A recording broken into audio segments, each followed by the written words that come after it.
الحمد لله نحمده ونستعينه ونستغفره ونؤمن به ونتوكل عليه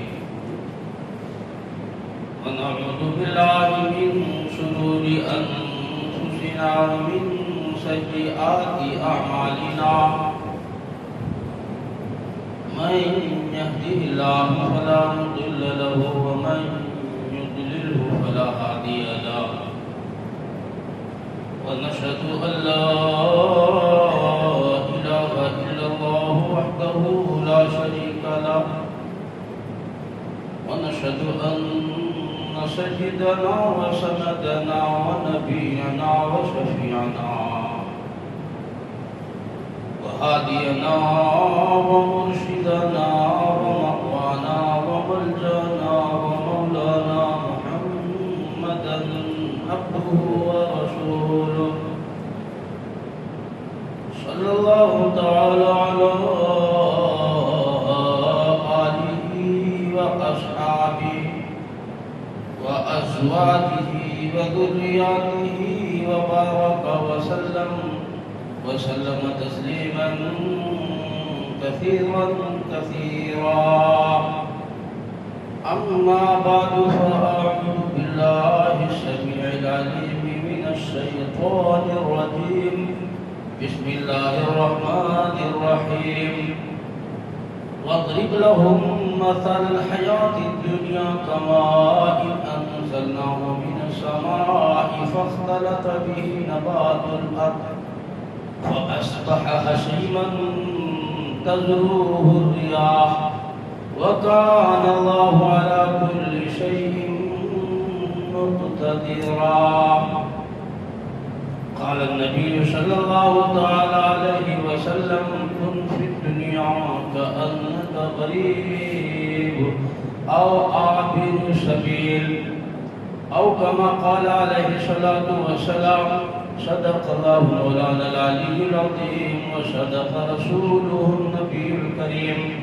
ونحن على ذلك لمن الشاهدين والشاكرين والحمد لله رب العالمين اللهم صل على سيدنا محمد وعلى آل سيدنا محمد وبارك وسلم اللهم صل على سيدنا محمد وعلى آل سيدنا محمد وبارك وسلم اللهم صل على سيدنا محمد وعلى آل سيدنا محمد وبارك وسلم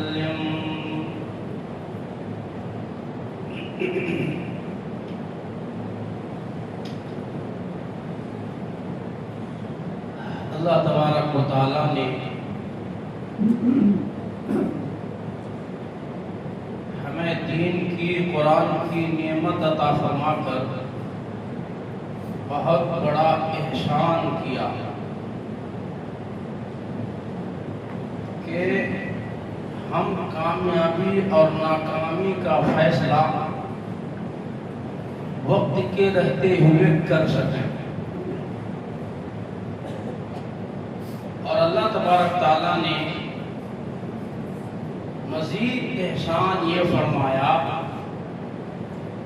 کہ ہمیں دین اور آخرت کا شعور عطا فرمایا اچھے اور برے کی تمیز عطا فرمائی تاکہ بری زندگی سے بچ کر اچھی زندگی گزارنے والے ہمیں بن جائیں اسی اچھی زندگی گزارنے کے لیے اچھے ماحول کے لیے اللہ تبارک تعالیٰ نے ہمیں اور آپ کو رمضان کا مقدس مہینہ عطا فرمایا تھا ایک تربیتی کورس عطا فرمایا تھا بات ماننے اور نہ ماننے کا فرق واضح طور پر ہمیں سمجھایا تھا کہ ماننے والے مومن اور نہ ماننے والے کافر ماننے والے کامیاب نہ ماننے والے ناکام ماننے والے اصحاب الیمین نہ ماننے والے اصحاب الشمال ماننے والے اصحاب الجنہ اور نہ ماننے والے اصحاب النار یہ قرآن مجید نے الگ الگ جگہ میں یہ الفاظ کے جو ہے ایک ساتھ آپ کو جو ہے حلقہ کرنے کے لیے سمجھایا ہے. تو اللہ تبارک تعالیٰ نے تفصیل سے ہے وہاں پہ قرآن میں جہاں جہاں یہ الفاظ آئے ہیں نا وہاں تو بہت تفصیل سے ہے اصحاب النار اصحاب الجنہ کا بیان اور جو ہے اصحاب الیمین و اصحاب الشمال ان کی تفصیلات وہاں ہیں. لیکن اللہ تبارک تعالیٰ نے ہمیں سمجھنے کے لیے فرمایا کہ دیکھو فرما برداری کرنے میں کامیابی ہے اور نافرمانی میں سراسر جو ہے ناکامی ہے. اس کا ایک نمونہ ابھی جو ہے رمضان کا گیا. میرے بھائیوں اور دوستو ہم دنیا میں مکانات بنانے کے لیے نہیں آئے ہیں, ہم دنیا میں آخرت بنانے کے لیے آئے ہیں. ہم دنیا میں کھانے کے لیے نہیں آئے ہیں, کھانا ہمارا مقصد نہیں ہے. ہم دنیا میں آخرت بنانے آئے ہیں, کھانا ضرورت ہے. ہم دنیا میں کپڑے بنوانے نہیں آئے ہیں, کپڑا ایک ضرورت ہے. ہم دنیا میں آخرت بنانے آئے ہیں. یہ بات ہمارے ذہن میں بیٹھ جائے, ہمارے دل و دماغ پر چھا جائے کہ مقصد الگ چیز ہوتی ہے اور ضرورت الگ چیز ہوتی ہے. مقصد کے ساتھ کبھی سمجھوتا نہیں ہوتا ہے, ضرورت کے ساتھ ہمیشہ سمجھوتا ہو جاتا ہے. مثال کے طور پر آپ آفس جاتے ہو تو آفس جانے کا ایک مقصد ہوتا ہے کاروبار کرنا. جب آپ آفس میں کام کرتے ہو تو درمیان میں آپ چائے بھی پیتے ہو. وہ یوں کہے کہ آپ چائے پینے کے لیے آتے ہیں, آپ کہو کہ بھائی ہم کاروبار کے لیے یہاں آئے ہیں یا فلاں ذمہ داری کے لیے آئے, فلاں مقصد کے لیے. یہ تو ضرورت کے موقع پر ہم نے چائے پی لیا. چائے ہمارا مقصد نہیں, یہ ضرورت ہے. بیٹھ بیٹھ کے بور ہو گئے, نیند آنے لگ گئی یا تھکان سی ہونے لگ گئی. آپ آفس میں اپنی ضرورت کے لیے بیت الخلا بناتے ہیں. یہ بیت الخلا آپ آفس میں جو ہے بیٹھ کے لنچ بھی کرتے ہیں. تھوڑی دیر اگر کہیں لیٹنا آرام کرنا تو اس کے لیے ایک جگہ کا انتظام ہوتا ہے کہ تھوڑی دیر آپ یہاں قیلولہ کر سکتے ہیں, کمر سیدھی کر سکتے ہیں. تو ایک ہے آفس کی ضرورت اور ایک ہے آفس کا مقصد. اگر مقصد ختم کر دیا جائے, یعنی اس آفس میں کوئی کاروبار نہ ہو, اس آفس میں کوئی کام کاج نہ ہو, آپ صرف جائیں, چائے پئیں, آ جائیں, بیت الخلا جائیں, آ جائیں, قیلولہ کریں, آ جائیں, تو لوگ کہیں کہ بھائی آپ اپنے آفس بند کر دو. جب کاروبار ہی نہیں کرنا ہے اور جب کاروبار نہیں ہے تو اس کے لیے چائے تو آپ کو اپنے گھر میں اچھی ملے گی. تو آفس کوئی چائے پینے نہیں جاتا ہے, آفس کوئی لنچ کرنے نہیں جاتا ہے, آفس کوئی واش روم اور باتھ روم کے لیے نہیں جاتا. آفس اپنے مقصد کے لیے جاتا ہے, لیکن ان اوقات میں جو ضروریات ہوتی ہیں وہ آفس میں پورے کیے جاتے ہیں. بالکل اسی طریقے سے میرے بھائی اس دنیا میں آنے کا اللہ نے ایک مقصد بیان فرمایا, وَمَا خَلَقْتُ الْجِنَّ وَالْإِنسَ إِلَّا لِيَعْبُدُونَ. ہم نے جنات اور انسانوں کو پیدا صرف اپنی عبادت کے لیے کیا ہے. پیدائش کا مقصد عبادت ہے, اللہ کی فرما برداری ہے, اللہ تبارک تعالیٰ کی بات ماننا ہے. اطاعت و فرما برداری یہ زندگی کا مقصد ہے.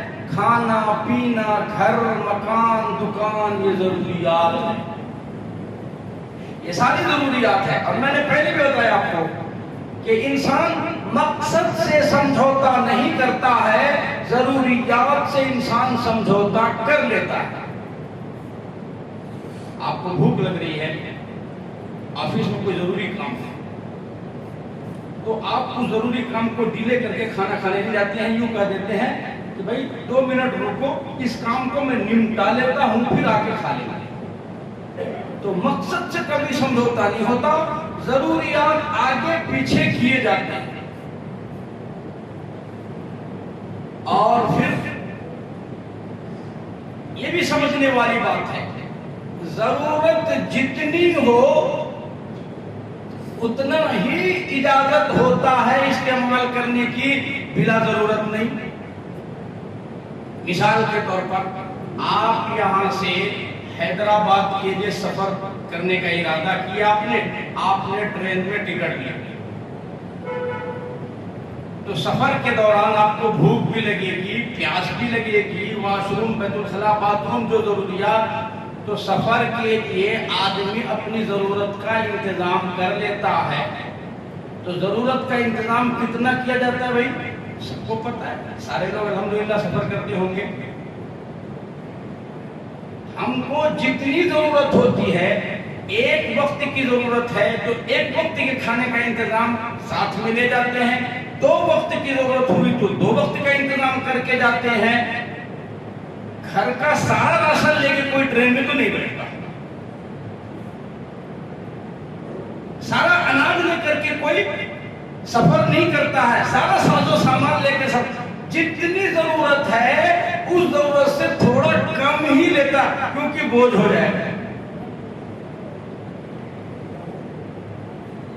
اللہ تبارک تعالیٰ فرماتے ہیں کہ اس دنیا میں جتنی ضرورت ہے، اس دنیا میں جتنا دن رہنا ہے، جتنا ٹھہرنا ہے، جتنی ضرورت ہے، اتنے کا انتظام تو ممدوح ہے، پسندیدہ ہے، لیکن اس سے زائد کی ضرورت ہے، اس سے زائد کی حرص، اس سے زائد کی تمنائیں، خواہشات، پھر یہ نہ پسندیدہ ہے نہ ممدوح ہے بلکہ بہت معیوب ہے۔ جتنا اس دنیا میں زندگی گزارنا ہے اتنی ضرورت کا پورا کرنا تو ضروری ہے، اور جتنا آخرت میں ہمیں ضرورت ہے اتنی محنت کرنا وہ مقصد ہے کہ ہم دنیا کے کام آگے پیچھے کر کے اپنے مقصد کو فالو کریں۔ یہی ہے اس آیت کا مفہوم، وَمَا خَلَقْتُ الْجِنَّ وَالْإِنسَ إِلَّا لِيَعْبُدُونِ۔ یہ نہیں کہا گیا کہ کام کاج بند کر کے مسجد کے آپ کسی کونے میں بیٹھ جاؤ، اللہ ہی اللہ کرو،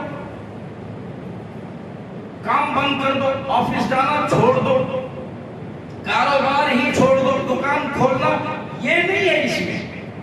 جو کام بھی آپ کرو، ایک کام آپ کا مقصد ہے اور ایک آپ کی ضرورت ہے، ضرورت کو مقصد کے لیے قربان کر دیا جائے گا، اور کر دیتے ہیں ہم۔ اسی لیے ایک مقصد ہے اور دکان ہماری ضرورت ہے کہ جب مقصد کے لیے بلایا جائے، حیا علی الصلاۃ، حیا علی الفلاح، تو ضرورت کی دکان کو تالا ڈالو اور مقصد کی طرف دوڑ پڑو۔ مقصد کو فوت کر کے ضرورت پورا کرنے کو پسند نہیں کیا گیا ہے، یہ بے وقوفی ہے، یہ نااہلی ہے۔ اسی لیے میرے بھائی، ہمیں آج طے کرنا ہے اپنی زندگی کا روٹ، اور اللہ تبارک تعالیٰ کی فرما برداری کے لیے ہم اللہ سے عبادت کا مقصد ہے مغفرت، ہم اللہ تبارک تعالیٰ کی عبادت فرما برداری کتنی کریں کہ اللہ قیامت میں خود فرما، آجا بھائی تو میرا ہے میں تیرا۔ مقصد کو کبھی نہ بھولیں، مقصد کو ہاتھ سے جانے نہ دیں۔ اس لیے آج ہر بندہ اپنی زندگی کا لاہ عمل تیار کریں، میری زندگی کا مقصد ہے کیا؟ بھائی جن کو پتہ نہیں ہے تو ان کو تو پتہ نہیں ہے، ان کے پاس دین نہیں ہے، ان کے پاس قرآن نہیں ہے، ان کے پاس نبی نہیں ہے، ان کے پاس ہدایت نہیں ہے، ان کے پاس روشن جو ہے ہدایات نہیں ہے، وہ تو مجبور ہیں۔ واقعی قابل رحم ہے وہ لوگ قابل افسوس ہیں کہ وہ جان بوجھ کر کے کسی دنیا کو انہوں نے اپنا مقصد بنایا ہوا ہے کہ ان کو تو پتہ ہی نہیں ہے نا. وہ تو صرف بلڈنگوں کو اپنا مقصد سمجھتے ہیں, کاروبار کو اپنا مقصد سمجھتے ہیں, بلکہ اسی کی پوجا کرتے ہیں, اسی کی عبادت, اسی کی فرما برداری کرتے ہیں, اسی کو وہ اپنا خدا و معبود نہ جانے کیا کیا وہ کہتے ہیں. لیکن آپ ایسا کیوں کر رہے ہو؟ سوال یہ ہے, وہ تو انجانے میں کر رہے ہیں, ہم جان بوجھ کر کے کیوں کر رہے ہیں؟ ہماری مثال ایسی ہے کہ جیسے کوئی ٹرین, ہم ریلوے اسٹیشن کو جائیں اور ہمیں جانا ہو حیدرآباد اور ہم جان بوجھ کر کے بامبے کی ٹرین میں بیٹھ جائیں اور بامبے پہنچنے کے بعد ہم رونا دھونا شروع کر دیں کہ ہائے افسوس, ہائے دکھ, ہائے میرے پر لعنت, میں غلط ٹرین میں بیٹھ کر کے اپنی منزل سے بہت دور چلا گیا.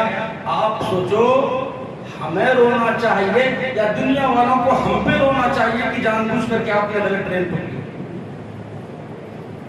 دنیا والوں کو ہم پر رونا چاہیے, لعنت ہے تجھ پر, دکھ ہے تجھ پر, افسوس ہے, جان بوجھ کر کے غلط ٹرین میں بیٹھا. جب غلط ٹرین میں بیٹھو گے تو منزل سے دور ہوتا چلے جاؤ گے, صحیح ٹرین پہ بیٹھو گے تو منزل سے ہمیشہ قریب ہوتا چلا جائے گا. تو آج ہمیں طے کرنی ہے کہ ہمیں کس ٹرین میں بیٹھنا ہے اور کس منزل کو ہمیں جا رہے ہیں. شیطان کی جو بات ہم مانتے ہیں, شیطان کی منزل جہنم ہے. اگر ہم شیطان کی بات مانیں گے تو وہ ہمیں جہنم میں لے کے جائے گا, اور اگر ہم رحمان کی بات مانیں گے تو اللہ تبارک تعالیٰ کی فرما برداری کا منزل جنت ہے. قرآن کریم میں ایک جگہ اللہ تبارک تعالیٰ نے بندوں سے مخاطب ہو کے فرمایا, الم اعہد الیکم, سورۃ یاسین میں, الم اعہد الیکم یا بنی اللہ تعبدوا الشیطان. آدم کے بیٹو کیا تم بھول گئے؟ ہم نے تم سے عہد لیا تھا, ہم نے تم سے وعدہ لیا تھا. الم اعہد الیکم یا بنی اللہ تعبدوا الشیطان, تم شیطان کی بات نہیں مانو گے, شیطان کی فرما برداری نہیں کرو گے. 1 مہینہ شیطان جیل میں تھا, اب شیطان باہر نکلا ہے, پھر تم اس کی اطاعت اور فرما برداری کرتے ہو, پھر اس کی بات مانتے ہو. تو شیطان کا ٹھکانہ جہنم ہے. جو شیطان کی گاڑی پر بیٹھے گا وہ جہنم لے کے جائے گا, جو رحمان کی گاڑی پر بیٹھے گا رحمان اس کو جنت پہنچائے گا. الم اعہد الیکم یا بنی اللہ تعبدوا الشیطان.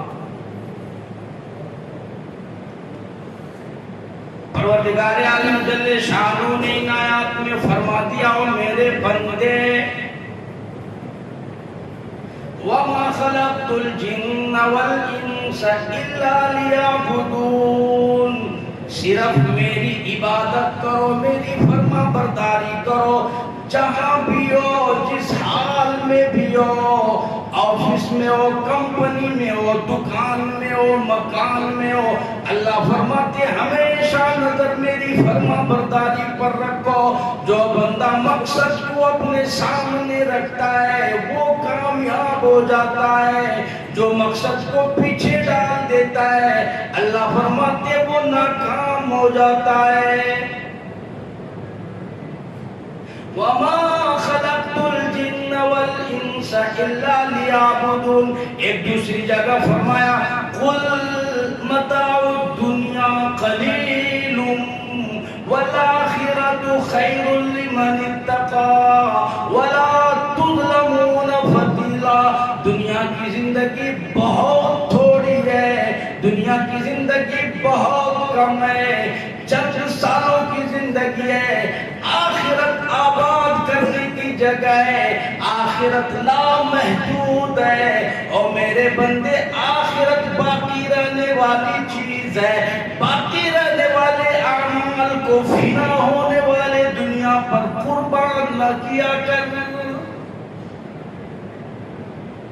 حضرت ابو درداء رضی اللہ تعالیٰ عنہ فرماتے ہیں مجھے یہ پسند نہیں, مجھے اتنا بھی گوارا نہیں, مجھے اتنا بھی اچھا نہیں لگتا.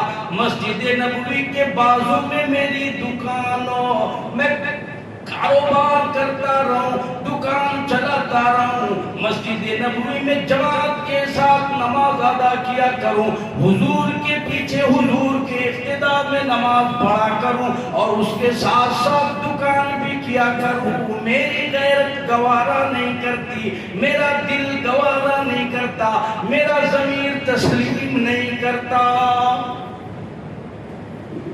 قل متاع الدنیا قلیل، اس لیے کہ یہ دنیا فنا ہونے والی چیز ہے، یہ دکان فنا ہونے والی چیز ہے، کاروبار فنا ہونے والی چیز ہے، یہ اونچے اونچے محلات سنسان ہو جائیں گے، بڑے بڑے بنگلے، بڑی بڑی بلڈنگیں جو ہے سنسان ہو جائے گی، غیر آباد ہو جائے گی۔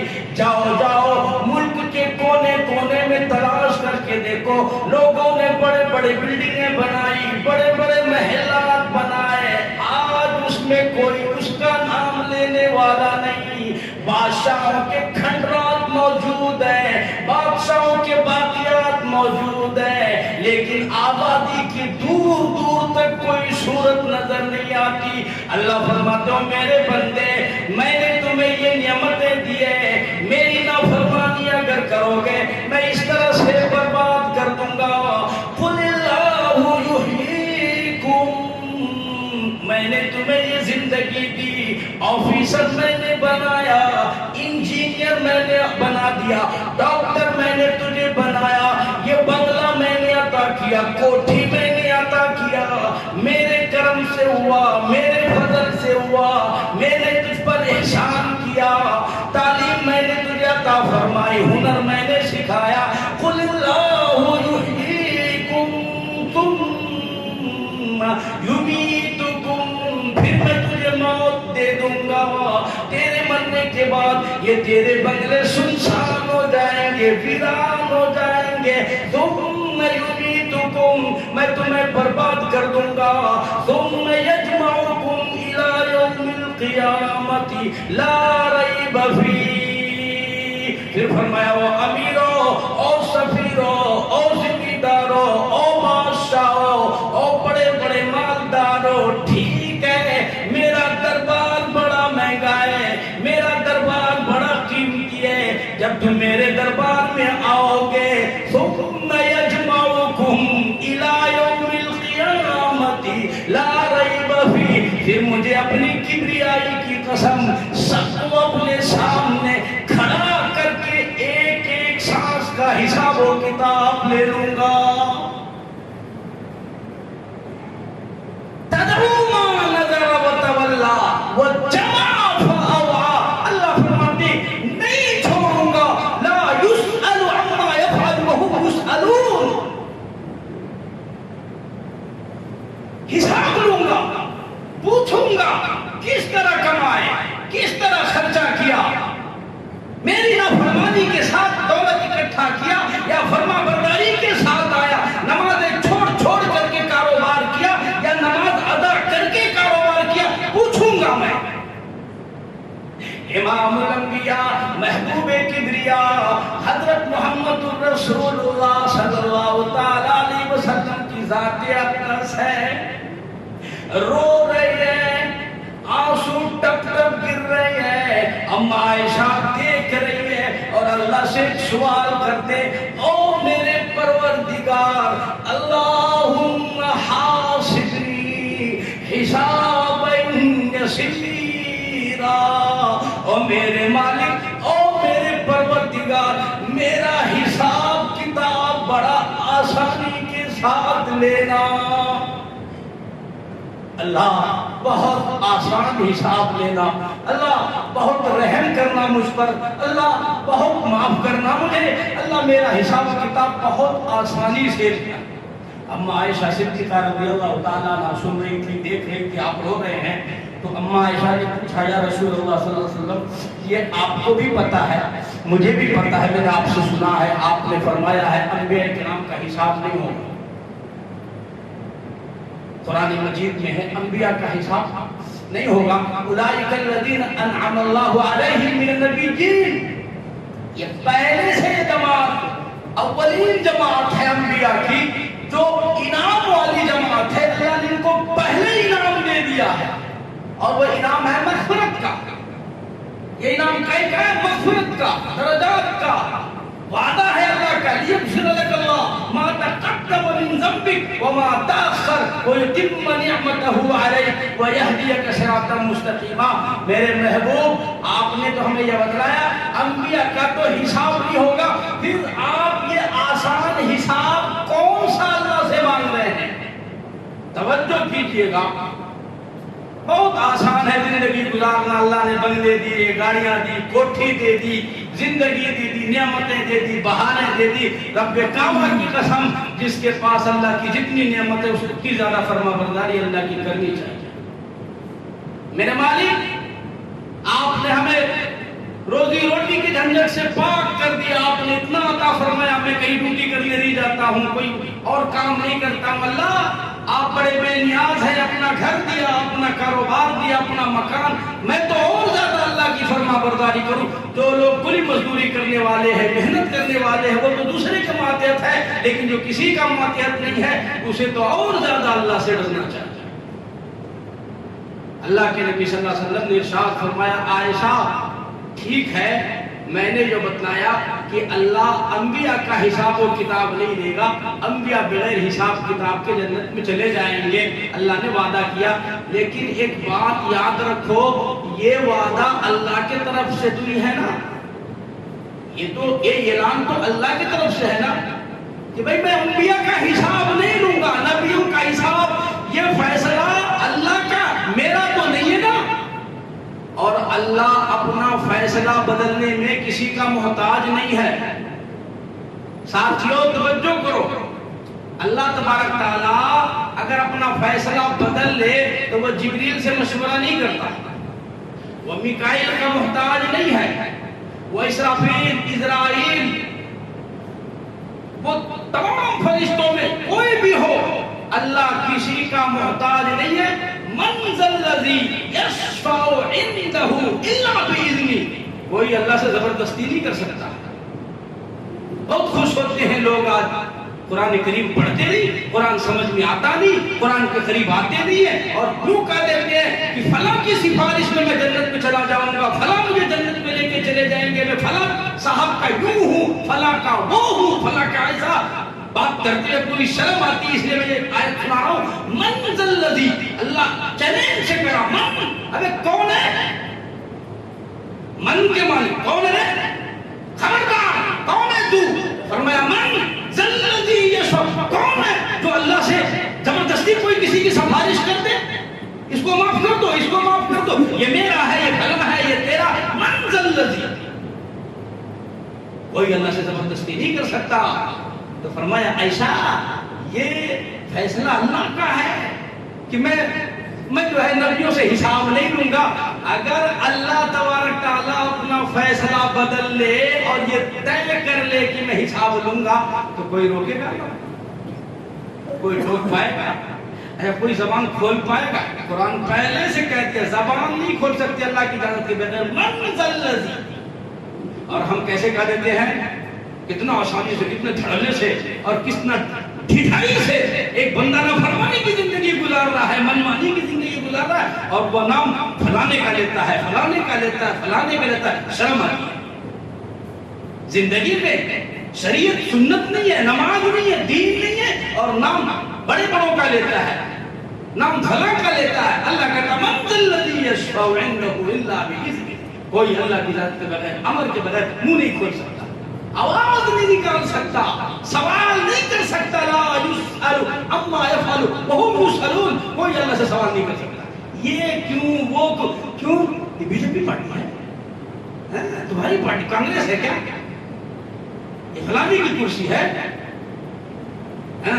میں گھسوٹ ڈالوں گا، یہ فلاں کی کرسی ہے، یہ فلاں کی کرسی۔ اللہ نے اپنی کرسی کا اعلان فرمایا، وسع کرسی السماوات والارض۔ اگر تم کرسی کی لڑائی کرو تو اللہ کی بھی کرسی دیکھ لو۔ فرمایا اللہ لا الہ الا هو الحی القیوم لا تأخذہ سنۃ ولا نوم لہ لہو ما فی السماوات و ما فی الارض من ذا الذی یشفع عنده الا باذنہ یعلم ما بین ایدیہم وما خلفہم ولا یحیطون بشیء من علمہ الا بما شاء وسع کرسیہ السماوات والارض.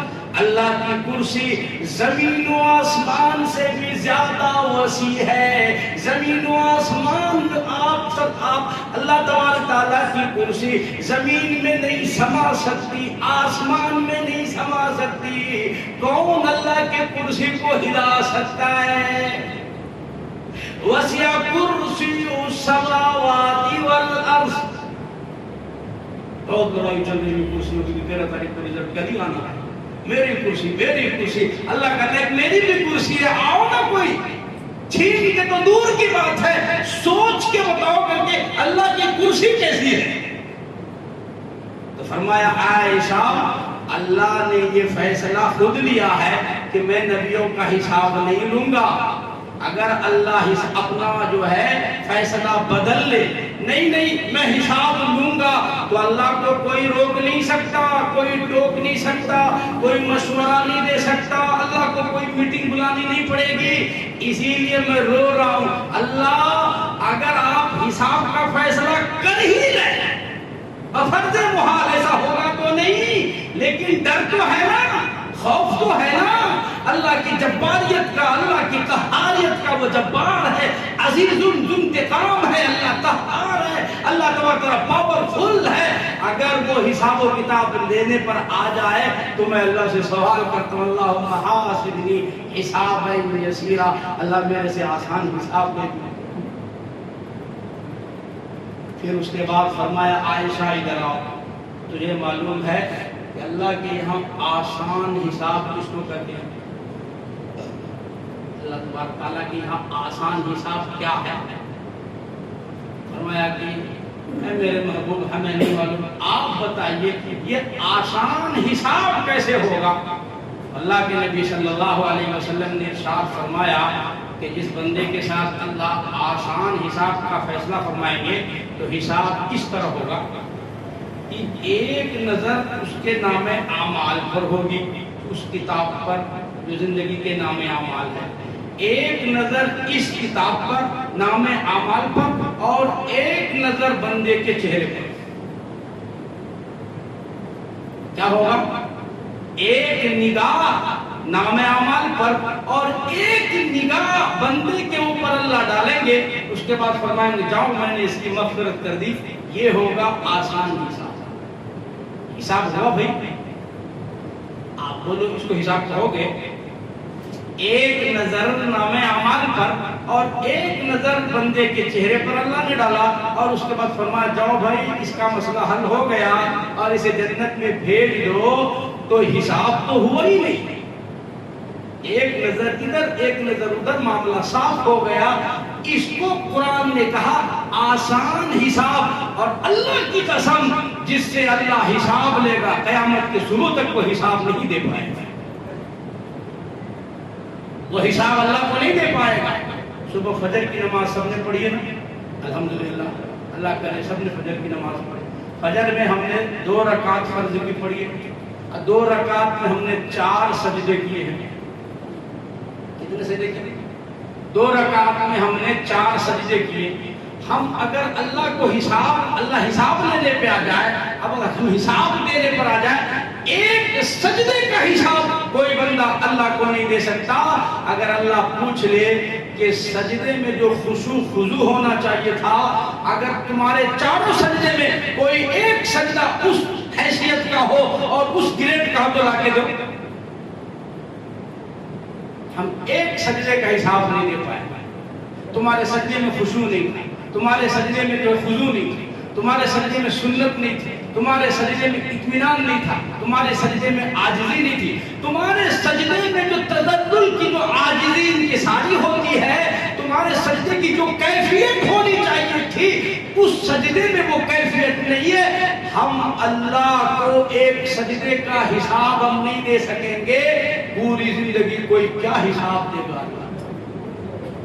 ہم اللہ کو تو اپنی نیکیوں کا حساب نہیں دے پائیں گے, ہم اللہ کو اپنے نمازوں کا حساب نہیں دے پائیں ہم گناہوں کا کیا حساب اللہ کو دیں گے کہ ہم جو گناہ کرتے تھے اس کا حساب کیا ہوگا. فرمایا وَذَرُوا ظَاهِرَ الْإِثْمِ وَبَاطِنَهُ،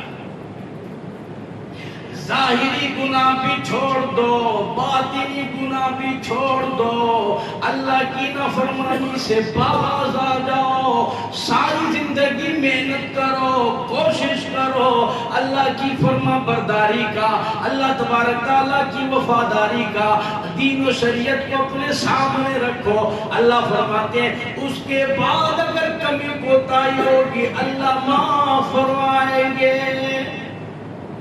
اس طرح سے کامیابی ملے گی کہ جو بندہ مقصد کو سامنے رکھے گا اور اللہ کی فرما برداری کی کوشش کرتے کرتے کرتے اس دنیا سے رخصت ہو جائے گا تو اللہ تعالیٰ اس کو معاف فرمائیں گے. میرے بندوں سے گناہ بہت ہوئے لیکن کوشش بہت کی، محنت بہت کیا، جد و جہد بہت کیا، ہر موقع پر میری بات کرتا تھا، ہر موقع پر میری فرما برداری دیکھتا تھا، ہر موقع پر حلال و حرام پوچھتا تھا، ہر موقع پر یوں ہوتا تھا.